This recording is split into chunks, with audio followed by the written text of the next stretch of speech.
En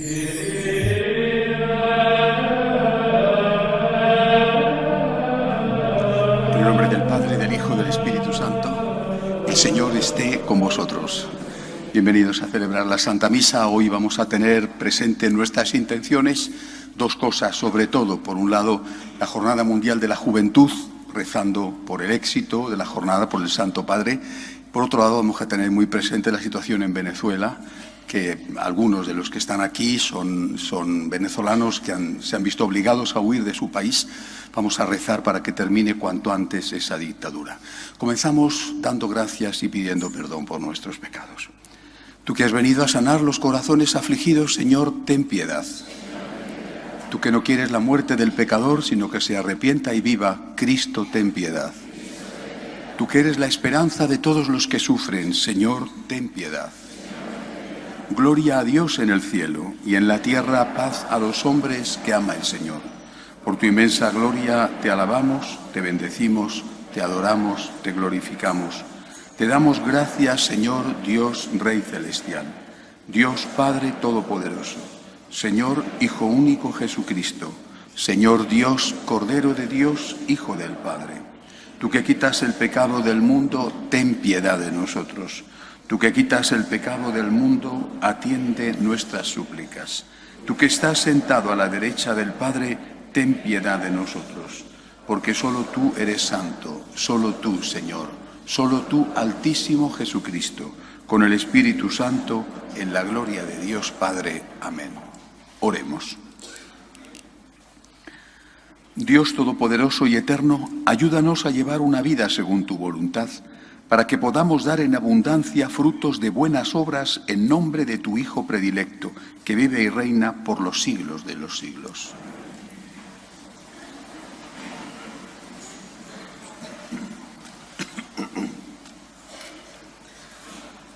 Lectura del libro de Nehemías. En aquellos días, el sacerdote Esdras trajo el libro de la ley ante la asamblea, compuesta de hombres, mujeres y todos los que tenían uso de razón. Era mediados del mes séptimo. En la plaza de la Puerta del Agua, desde el amanecer hasta el mediodía, estuvo leyendo el libro a los hombres, a las mujeres y a los que tenían uso de razón. Toda la gente seguía con atención la lectura de la ley. Esdras, el escriba, estaba de pie en el púlpito de madera que había hecho para esta ocasión. Esdras abrió el libro a la vista de todo el pueblo, pues se hallaba en un puesto elevado, y cuando lo abrió, toda la gente se puso en pie. Esdras bendijo al Señor, Dios grande, y todo el pueblo, levantando las manos, respondió: Amén, amén. Después se inclinaron y adoraron al Señor rostro en tierra. Los levitas leían el libro de la ley de Dios con claridad y explicando el sentido, de forma que comprendieron la lectura.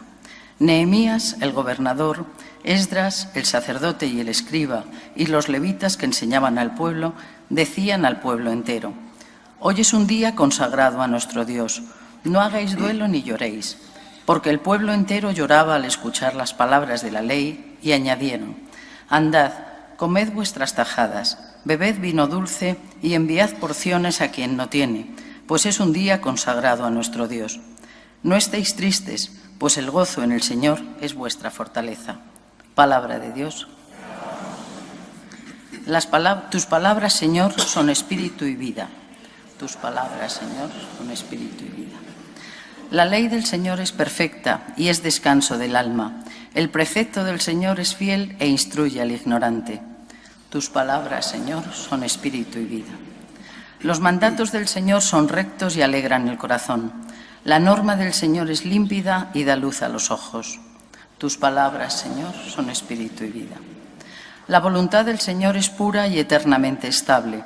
Los mandamientos del Señor son verdaderos y enteramente justos. Tus palabras, Señor, son espíritu y vida. Que te agraden las palabras de mi boca y llegue a tu presencia el meditar de mi corazón. Señor, roca mía, redentor mío. Tus palabras, Señor, son espíritu y vida.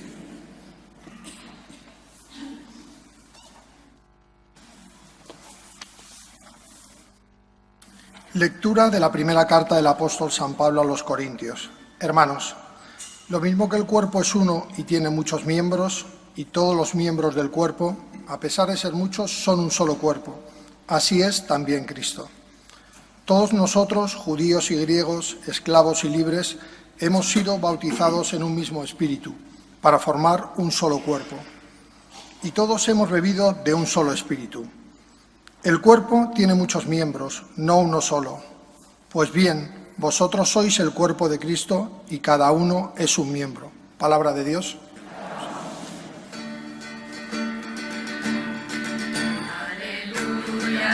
Aleluya, aleluya, aleluya, aleluya, aleluya, aleluya.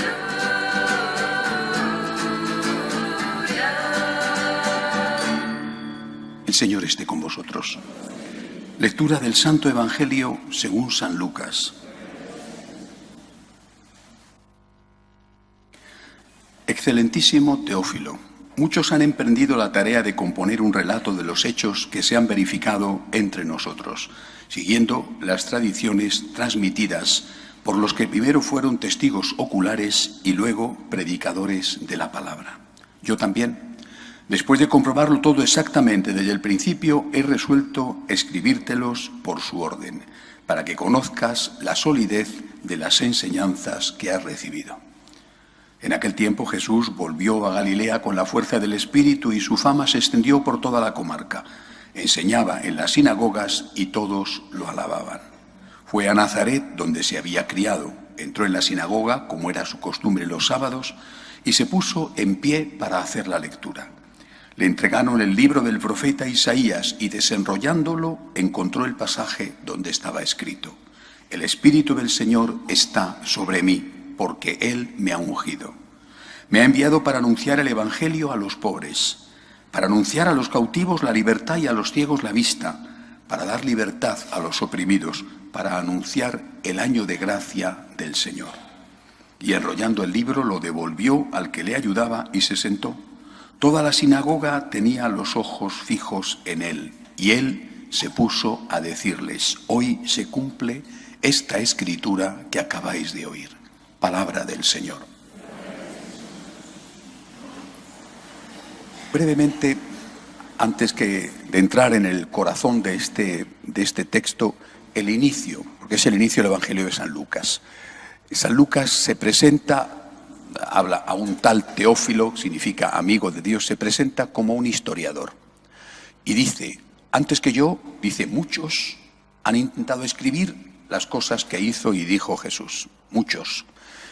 Y dice, sacando los datos de los que fueron testigos oculares y después predicadores de la palabra. Es decir, lo que se llama la tradición oral. Antes de escribir, hablaban. Pero yo, dice, después de investigarlo todo detenidamente y con cuidado, he decidido ponerlo por escrito. Creo que esto, simplemente esta introducción, daría para la homilía de hoy, pero al menos que nos sirva para estar seguros de que lo que viene en el Evangelio no es un invento, una superchería, sino que es algo que ellos, porque se jugaban la vida al transmitirlo, y desde luego San Lucas, han investigado seriamente y podemos fiarnos de lo que nos cuentan. De eso que nos cuentan aparece hoy este inicio, es el capítulo 1, versículo 1 de San Lucas, y después el fragmento que hoy la Iglesia elige pasa directamente al capítulo 4. En medio viene todo el relato de la vida privada de Jesús, por ejemplo, la anunciación del ángel a María, el nacimiento en Belén, etc. Y la Iglesia selecciona a partir del capítulo 4 estos versículos que he leído.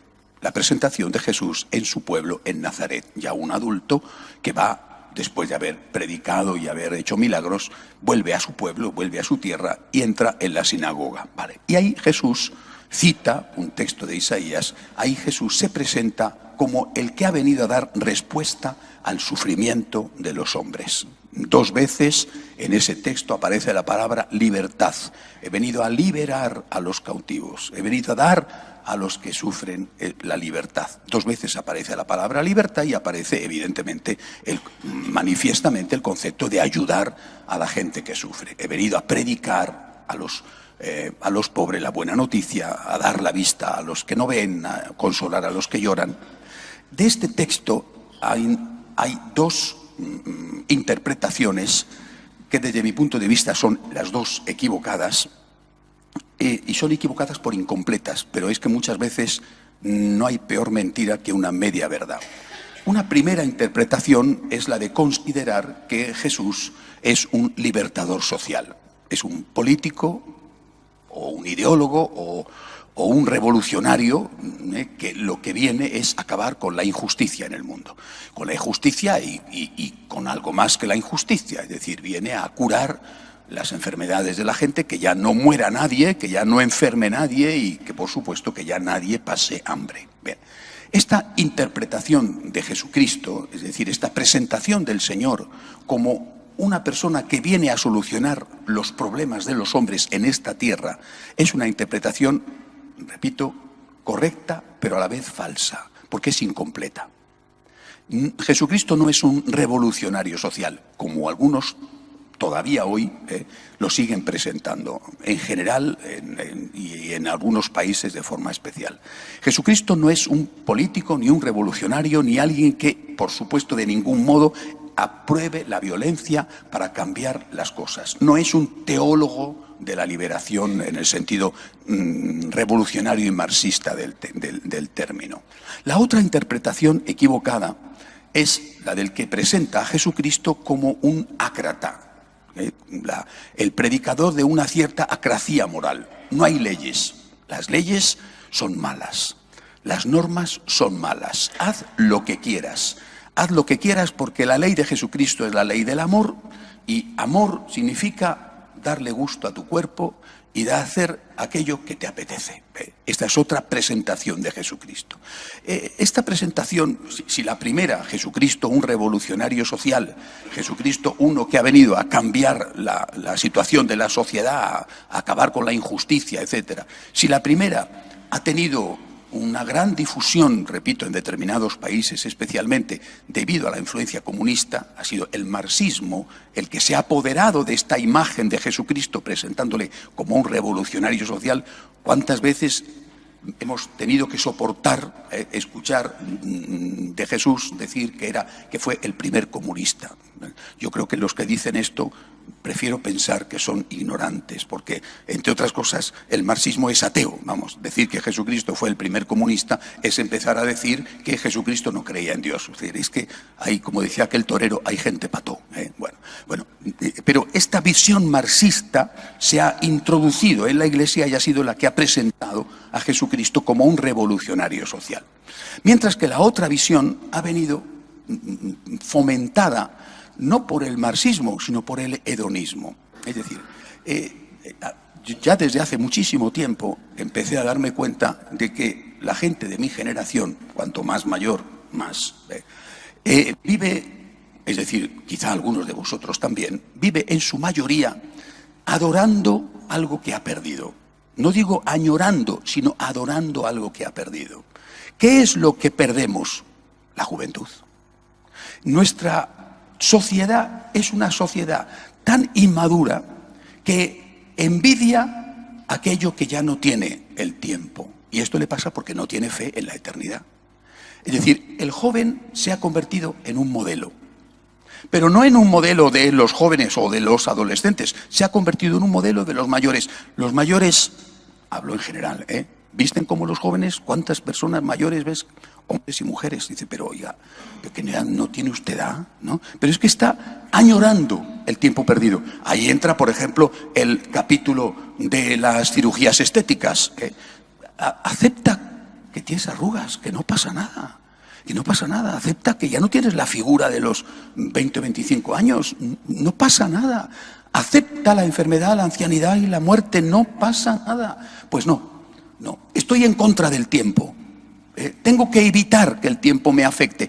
Adoro a la juventud. La juventud se ha convertido, la juventud en cuanto a edad y la juventud en cuanto a personas, se ha convertido en el referente. Queremos ser jóvenes, queremos seguir siendo jóvenes. No aceptamos el paso del tiempo. Y una de las características de la juventud de todas las épocas, siempre, ha sido precisamente la lucha contra sus instintos. Porque son siempre fuertes, pero hoy, momentos en la vida en que son mucho más poderosos. Pienso, por ejemplo, la época de la adolescencia. Es que hoy ya no se imita ni se envidia ni siquiera a los jóvenes, sino que se invita y se envidia a los adolescentes. Y la palabra adolescente significa inmaduro, le falta algo, adolece de algo. Una sociedad que envidia al adolescente, que quiere ser cada vez más adolescente, es una sociedad que desprecia, que rechaza las normas morales, porque las normas morales son experimentadas por el adolescente. No digo que tenga culpa en esto, digo que es una cuestión de hormonas y de edad. Son experimentadas las normas morales como algo que te oprime, como algo de lo que tienes que liberarte. Por eso el rechazo a sus padres, por eso el enfrentamiento continuo en su casa, porque sus padres le están diciendo tienes que hacer esto y él dice yo no quiero hacerlo. ¿Por qué? Porque me lo mandas tú. Dime lo que sea que yo me voy a oponer, sea lo que me digas. Una sociedad que se convierte en una sociedad adolescente o juvenil en la moda y en lo más profundo que es los criterios de pensamiento, es decir, las normas morales, es una sociedad absurda, donde la gente no ve el paso del tiempo como acumulación de experiencia y como algo positivo, sino ve el paso del tiempo como una desgracia que no te trae nada nuevo. El adolescente y el joven está siendo enormemente perjudicado por esto, porque el adolescente y el joven necesita un valor, una referencia, un modelo a imitar, y descubre que aquellos que podrían ser sus modelos de imitación quieren imitarle a él. Aquellos que tendrían que ser sus puntos de referencia quieren tenerle a él, que está empezando a vivir, como punto de referencia. Pero si yo no tengo nada que enseñarte, si tengo todo que aprender, da igual, pero tú tienes 30 años menos que yo o 40 años menos que yo y yo soy el que tengo que copiarte a ti. Una interpretación, por lo tanto, de Jesucristo ha sido la de presentar al Señor como ese anarquista moral. Una ha sido presentarle como un comunista y otra ha sido presentarle como un anarquista moral que no da normas morales, porque las normas morales son muy antipáticas, porque las normas morales son algo que constriñe nuestra libertad, es algo que nos amarga la vida. Vamos a mirar al verdadero Jesucristo. El verdadero Jesucristo habló claramente y practicó, habló del amor. Pero, ¿qué es el amor? El amor no es lo de los hippies, no es la isla de Man donde iban los hippies en aquellos años 60. Oiga, el amor es una cosa muy hermosa, pero muy seria. El amor es cuidar de tu papá anciano, aunque no te apetezca.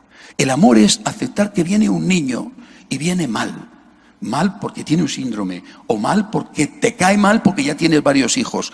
El amor es convivir con una persona de la que estabas sentimentalmente enamorado o enamorada hace 30 años, pero que ahora no solo no sientes nada, sino que te cuesta mucho la convivencia. Eso es el amor. El amor es hacer lo que hacía la Madre Teresa de Calcuta, cuando aquel millonario norteamericano la visitó en su casa de recogida de moribundos en Calcuta y le dijo: madre, yo esto que usted hace no lo haría ni por todo el oro del mundo. Y ella le contestó: ni yo tampoco, porque no es por todo el oro del mundo ni por un poquito de oro del mundo, no, por Cristo. Eso es el amor de Cristo. Es decir, una sociedad y una iglesia que plantea su mensaje desde la perspectiva político-comunista. Hemos venido a resolver problemas sociales. Primero, es mentira. Es decir, ¿qué problemas sociales podemos resolver nosotros? Algo podemos hacer con Cáritas, que ya lo hacemos. Algo podemos hacer con mensajes que supuestamente están dirigidos a tocar la conciencia de los que mandan, que ya no nos escuchan en absoluto, no escuchan ni al Santo Padre, cuanto menos a los demás. Es decir, nuestro mensaje tiene que ser un mensaje de libertad, un mensaje de justicia, pero tiene que ser muchísimo más que eso. No podemos reducir el cristianismo a una prédica comunista o a una prédica socialista o tampoco a una prédica capitalista. El Evangelio no es ni un mensaje donde no hay normas morales para no molestar a estos mayores que quieren seguir siendo jóvenes, ni un mensaje donde todo se reduce a acción social, a lucha política o como mucho a limosna. Jesucristo ha venido a darnos la libertad. ¿Qué libertad? La libertad del pecado. Ese es de lo que tiene que librarnos, porque el pecado es lo que ocasiona el hambre. El pecado es lo que ocasiona la violencia. El pecado es lo que ocasiona la guerra. Hablamos de los emigrantes. Bueno, hablamos de los emigrantes, del derecho que tienen a ser acogidos. Bien, habrá que hablar del derecho que tienen los emigrantes a no tener que salir de su país. Es decir, de los 5 millones que ya han salido de Venezuela y que tenían todo el derecho del mundo a quedarse en su país. O de los que han tenido que salir de Siria, o de los que tienen que estar huyendo del centro de África. Habrá que hablar también de ese derecho.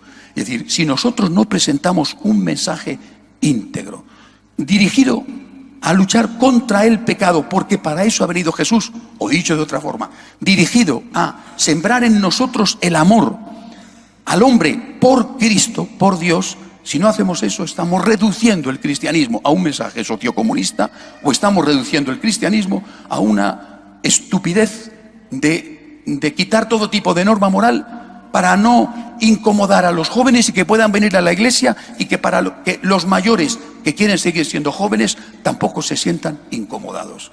Hay que reivindicar el verdadero Jesucristo. Y el verdadero Jesucristo habló del amor, pero del amor verdadero, de su amor. Por eso Él dice, al terminar su vida en la tierra, amaos unos a otros como yo os he amado. Para aclarar muy bien qué tipo de amor era el que nos quería enseñar a amar. Hay que reivindicar, además, y de verdad lo digo, sé que soy antipático y que soy imprudente y que muchos se ponen los pelos de puntas como escarpias cuando me oyen. Hay que reivindicar las normas morales. Las normas morales son un bien, no son un mal, son un bien. Yo necesito saber, y el joven necesita saber, qué es bueno y qué es malo.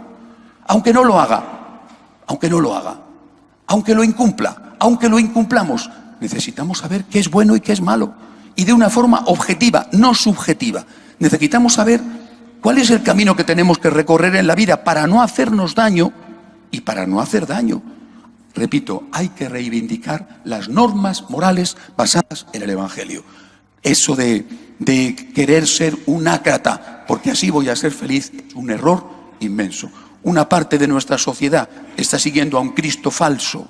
Una parte de nuestra iglesia está siguiendo a un Cristo falso sociocomunista, y otra parte de nuestra iglesia está siguiendo a un Cristo falso hedonista que ha suprimido toda referencia moral. El Cristo verdadero es el Cristo del amor, y el amor es más parecido a lo que hizo la Madre Teresa que a lo que hacen muchos que se presentan como cristianos. Que Dios nos ayude.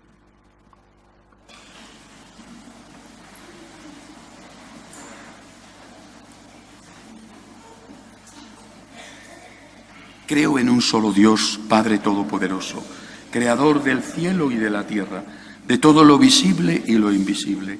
Creo en un solo Señor Jesucristo, Hijo único de Dios, nacido del Padre antes de todos los siglos, Dios de Dios, luz de luz, Dios verdadero de Dios verdadero, engendrado, no creado, de la misma naturaleza del Padre, por quien todo fue hecho, que por nosotros los hombres y por nuestra salvación bajó del cielo, por obra del Espíritu Santo, no de María la Virgen, y se hizo hombre, y por nuestra causa fue crucificado en tiempos de Poncio Pilato, padeció y fue sepultado, resucitó al tercer día según las Escrituras, y subió al cielo, y está sentado a la derecha del Padre, y de nuevo vendrá con gloria para juzgar a vivos y muertos, y su reino no tendrá fin. Creo en el Espíritu Santo, Señor y dador de vida, que procede del Padre y del Hijo, que con el Padre y el Hijo recibe una misma adoración y gloria,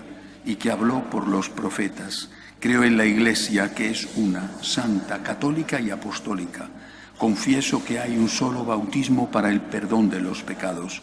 Espero la resurrección de los muertos y la vida del mundo futuro. Amén. Pedimos al Señor por el Papa y el éxito de la Jornada Mundial de la Juventud de Panamá. Roguemos al Señor. Por las víctimas del comunismo en Venezuela. Millones de personas, un pueblo que se muere literalmente de hambre. Para que el mundo no olvide esa tragedia espantosa, y para que los gobiernos, empezando por el nuestro, se pongan claramente en contra de la dictadura, roguemos al Señor. Pedimos al Señor por todos los que están sufriendo, no solamente los venezolanos, que debido a la persecución del comunismo, por ejemplo, en Cuba o en Nicaragua, o debido a la persecución de los musulmanes radicales, tienen que abandonar su país. Por todos ellos roguemos al Señor. Por los enfermos, los que no tienen trabajo, también entre nosotros hay dramas ligados al paro. Por los que ven cómo su familia se rompe, roguemos al Señor. Por nosotros, para que no nos dejemos engañar por imágenes de Jesús que sean sugestivas pero falsas, para que sigamos al Cristo verdadero, al Cristo del amor, al Cristo del sacrificio generoso, roguemos al Señor. Acoge, Dios Todopoderoso, las súplicas de tu pueblo que confía en tu amor. Te lo pedimos por Jesucristo nuestro Señor.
Hermanos, para que este sacrificio mío y vuestro sea agradable a Dios Padre Todopoderoso.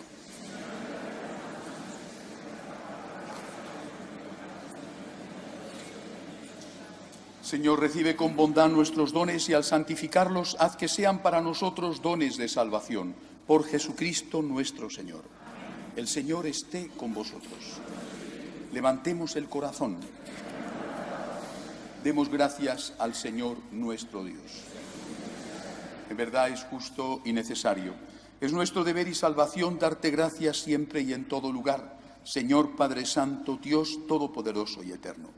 Porque reconocemos como obra de tu poder admirable, no solo socorrer a los mortales con tu divinidad, sino haber previsto el remedio en nuestra misma condición humana y de lo que era nuestra ruina, haber hecho nuestra salvación por Cristo, Señor nuestro. Por Él, los coros de los ángeles adoran tu gloria eternamente, gozosos en tu presencia.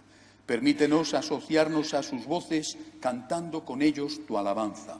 Santo, santo, santo es el Señor, Dios del universo. Llenos están el cielo y la tierra de tu gloria. Hosanna en el cielo. Bendito el que viene en nombre del Señor. Hosanna en el cielo.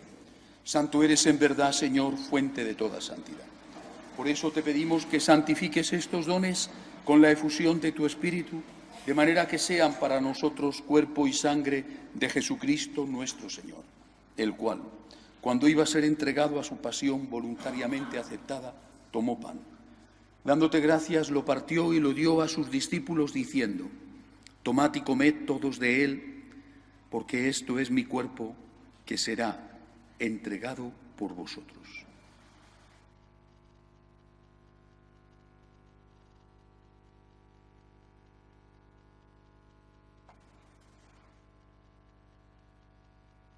Del mismo modo, acabada la cena, tomó el cáliz.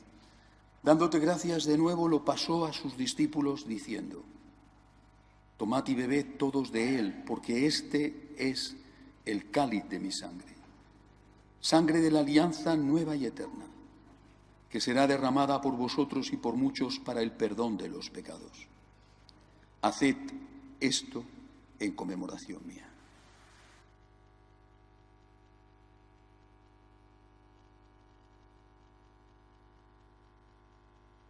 Este es el sacramento de nuestra fe. Así pues, Padre, al celebrar ahora el memorial de la muerte y resurrección de tu Hijo, te ofrecemos el pan de vida y el cáliz de salvación y te damos gracias porque nos haces dignos de servirte en tu presencia.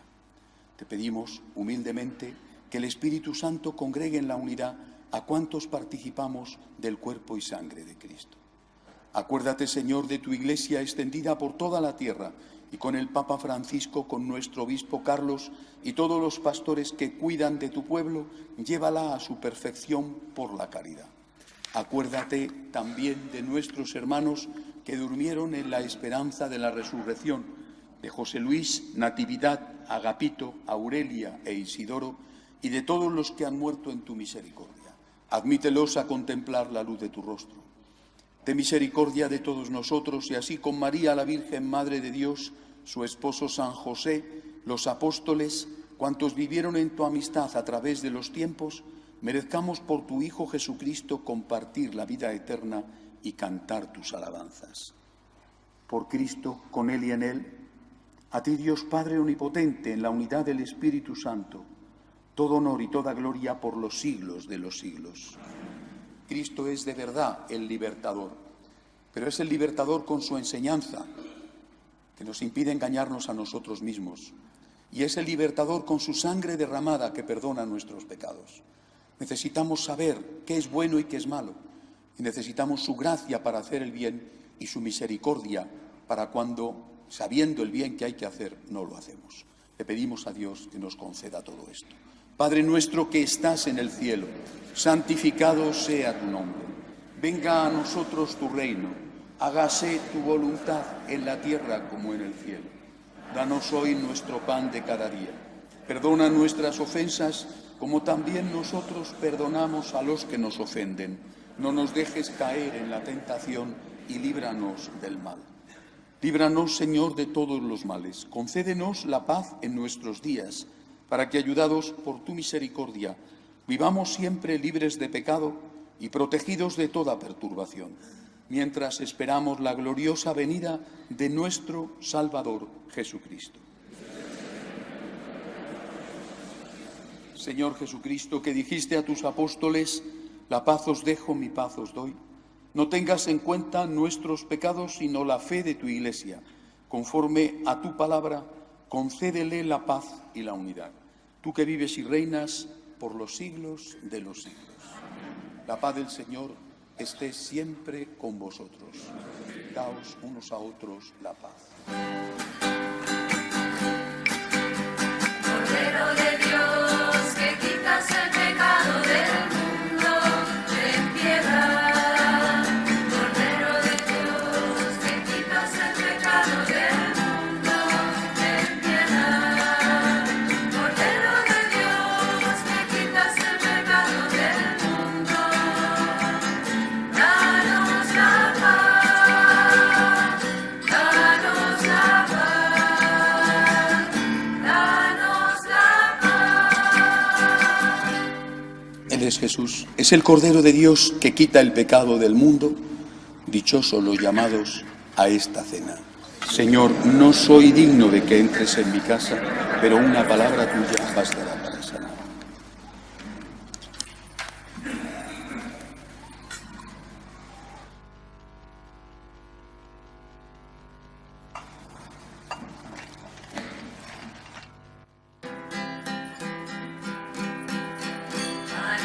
Adivinoso tu rostro, hoy volvemos a tocar. Tu mirada que curaba, de nuevo nos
Dios Todopoderoso, te pedimos que cuantos hemos recibido tu gracia vivificadora nos alegremos siempre de este don admirable que nos haces. Por Jesucristo nuestro Señor. Amén. Esta tarde, a las 6 de la tarde, pero entrando por la puerta de las oficinas, podrán entrar los jóvenes, a las 6 tendrán en la capilla la misa con jóvenes que tenemos una vez al mes. Lo digo por si alguno tiene hijos o nietos que son jóvenes, no que se sientan jóvenes, porque aquí jóvenes nos sentimos todos, pero muchos ya no lo somos. Una vez al mes tenemos misa con jóvenes para que ellos se conozcan e ir animando el movimiento juvenil de la parroquia. Como todos los años, en mayo, en el Puente de Mayo, tenemos una peregrinación. Este año vamos a ir a Sicilia y allí visitaremos el santuario de la Virgen de las Lágrimas, que está en Siracusa.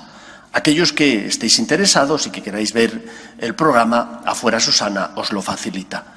Y por último, el próximo sábado, es primer sábado de mes, y a las 7 de la tarde, en el salón de conferencias, el Padre Santiago nos dará la charla de espiritualidad.